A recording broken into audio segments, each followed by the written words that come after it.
Wes Streeting, how do you respond to the sight of performers on stage at Glastonbury leading chants of death to the IDF?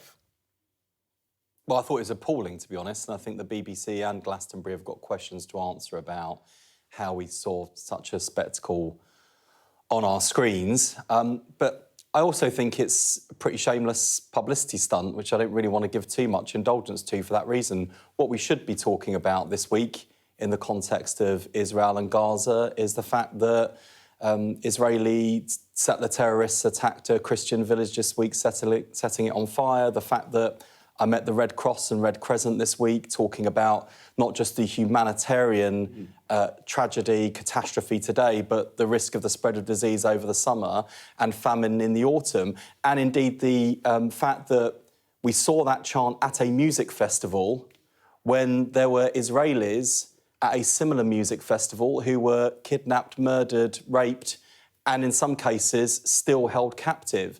So I just say that whether it's a Palestinian or an Israeli, whether it's a Christian, a Jew or a Muslim, all life is precious, all life is sacred, and I find it pretty revolting we've got to a state in this conflict where you're supposed to sort of cheer on one side or the other like it's a football team. Should the BBC have cut the live feed?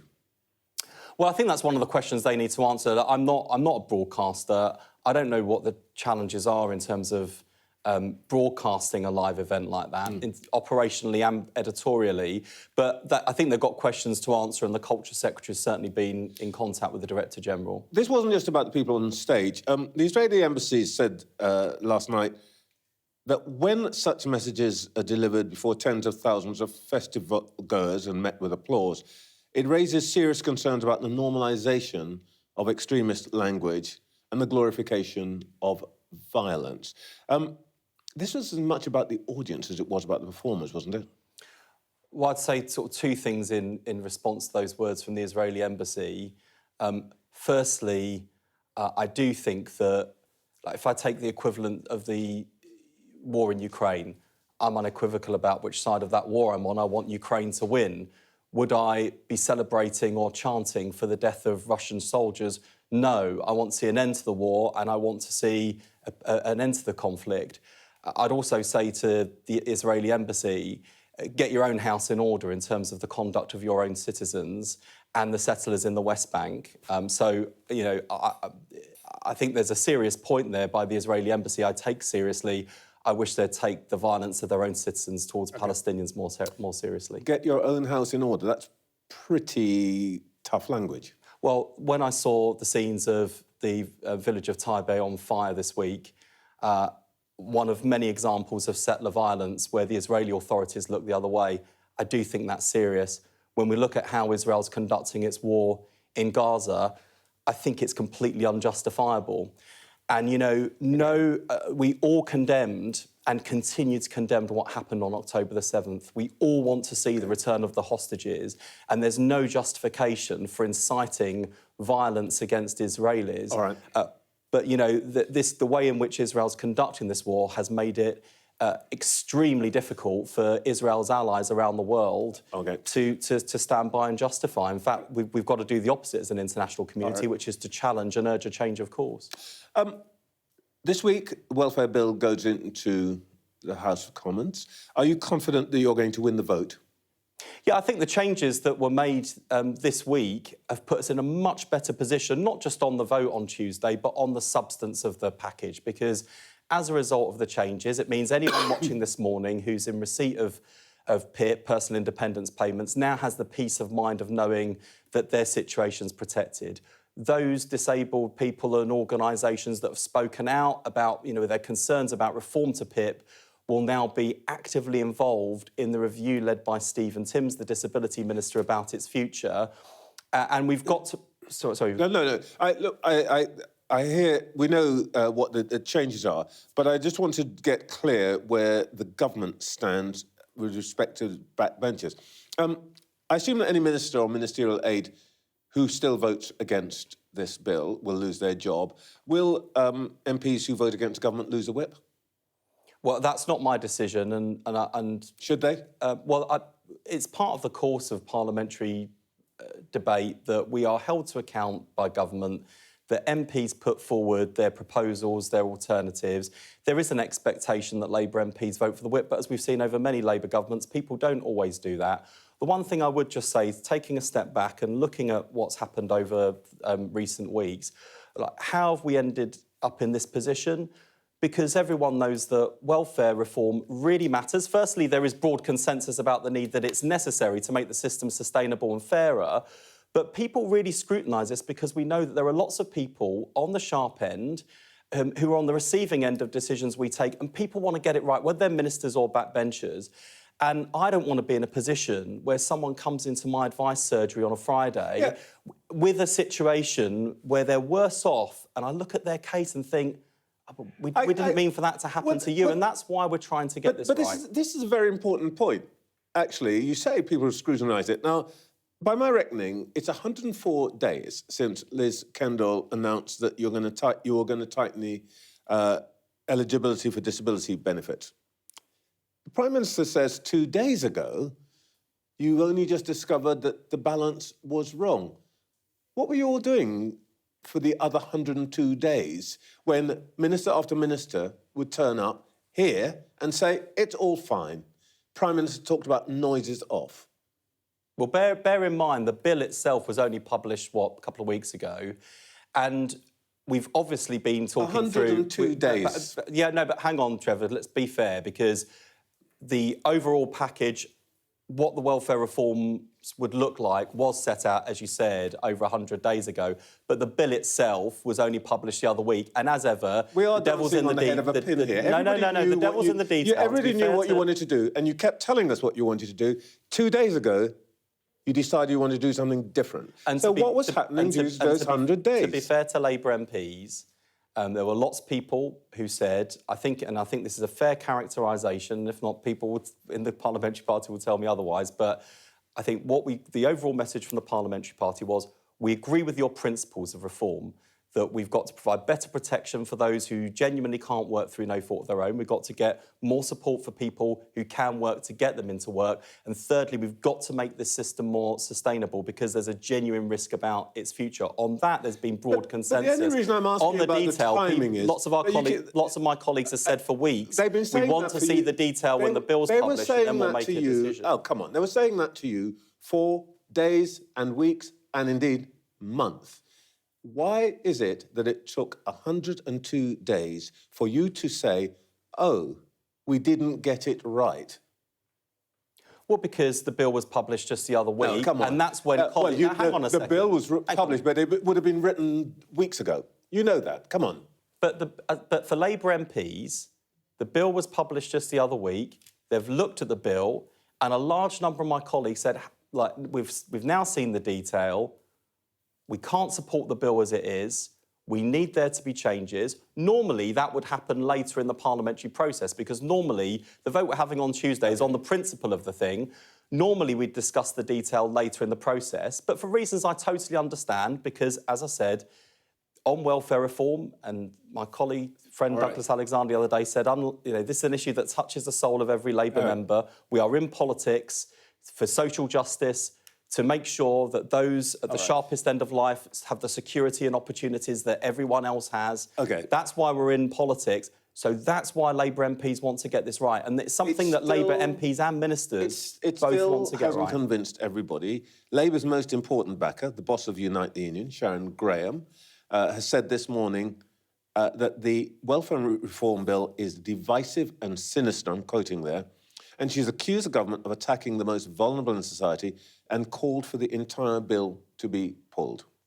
I don't agree with Sharon on this one, and I think that, we've got lots of people, like Meg Hillier, who put down the amendment signed by over 100 Labour MPs, has welcomed the changes, withdrawn her amendment, and I'd just say to all of my friends in the Labour Party... Got dozens who are still saying they're not going to vote for it. And I'd say to all of my friends in the Labour Party, we're not doing anyone any favours if we allow the welfare system and the welfare bill to grow exponentially, because then at that point it loses sustainability and democratic legitimacy. And I want a welfare state that provides a genuine safety net and a springboard back to work. The reason that this is more important than the technicalities of precisely what's in the bill is that for that 102 days, we heard nothing from government ministers other than, this bill is good, you'll come round to it. The Prime Minister, this last week, dismissed backbenchers' concerns as noises off. Noises off. Was that wise? Well, as the Prime Minister, I think, said himself the other day, we'd rather have got to this position early than we did. But we're in a much better place now. And I can tell you throughout the week, there's been heavy engagement with Labour MPs. I spent a lot of time this week talking to colleagues who've acted in good faith, have set out genuine, heartfelt concerns, and we're in a better place as a result. That's actually how parliamentary democracy is supposed to work. Government brings forward proposals, and Parliament scrutinises and says sometimes, and sometimes they have to say it firmly, you haven't got this right. You have to go back to the drawing board. You have to make changes. And that that's really what isn't we've done. that's happened here. But let's just come back to the heart. Well, it is, because I was there. We've had conversations all week. Yeah. It's not been. I'm not going to pretend it's been an easy or smooth process, and I would have wished it to be this way. And I've had conversations with you and your colleagues for weeks and weeks and weeks in which you kept telling me, this is going to happen, it's fine, the people who are against it don't really know what they're on about. But let me just ask you something about the Hearters. Do you actually believe that there are people who currently get the disability benefits who do not deserve it? Well, all the people who currently get it are protected. They go through. No, that's a different question. I'm asking you. Do you believe that there are people who get it who do not deserve it? Well, everyone who gets it is protected, and everyone who gets it is subject to an assessment that assesses their need. Whether we're drawing the line in the right place is up for debate. That's always the debate on these things. It's always about where you draw the line. And there are concerns about the sustainability of the system. And one thing I would say is that we've got a level of unemployment amongst working age people that's the highest in Western Europe.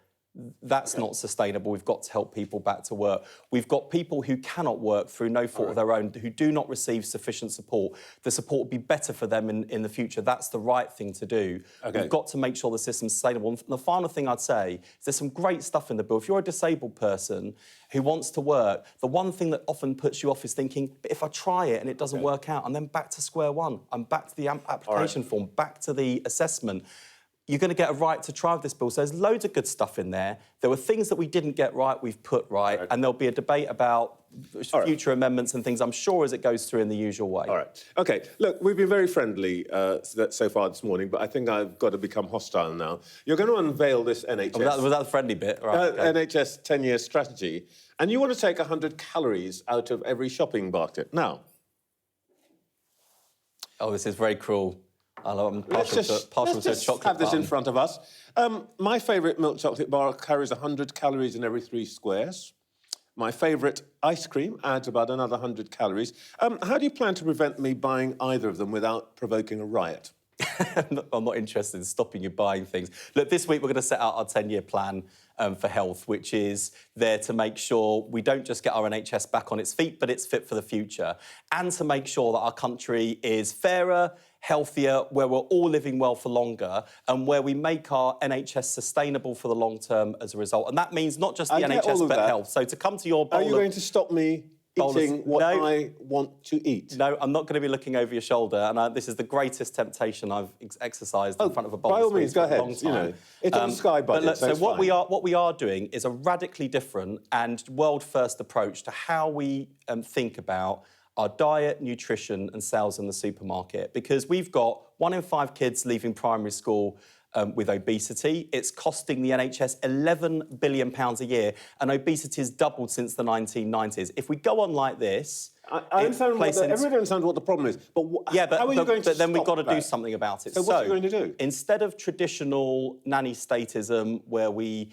regulate more heavily on price, on marketing, on what's sold, we're taking a world-first approach, which is working with supermarkets, using data they already collect about the nutritional value of their shopping baskets and shopping trolleys, the average shop.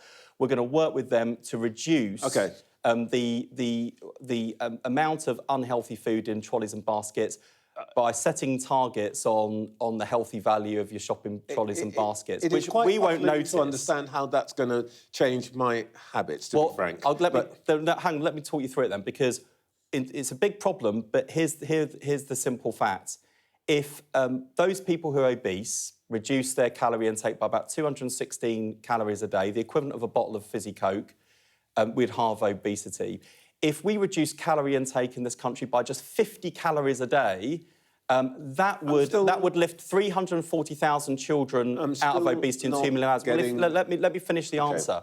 Now, by taking the approach we're taking with supermarkets, they will decide through the combination of where they put their products, how they do price promotions, the reformulation, what products they choose to put on the shelves. They will work with us to make sure that we nudge people in the right direction without any of us even noticing, in the same way that we've nudged the country in the other direction since the 1990s. So making the healthy choice the easy choice. That's it. All I'm going to tell you is wherever they put the crisps, I'm going to find them. Now, let's just talk about you say that, Trevor, but in all seriousness, moving the sweeps away from the tills had a massive impact. I remember the whole orange chocolate thing, but let's come back to politics itself.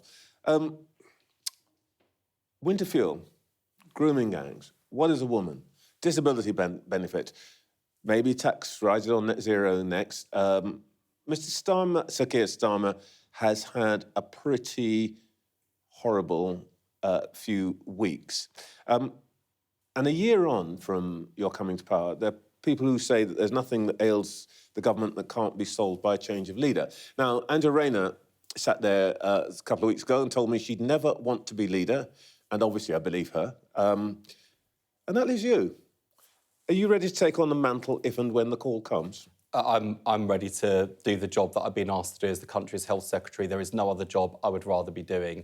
And you list those. You don't really mean that, do you?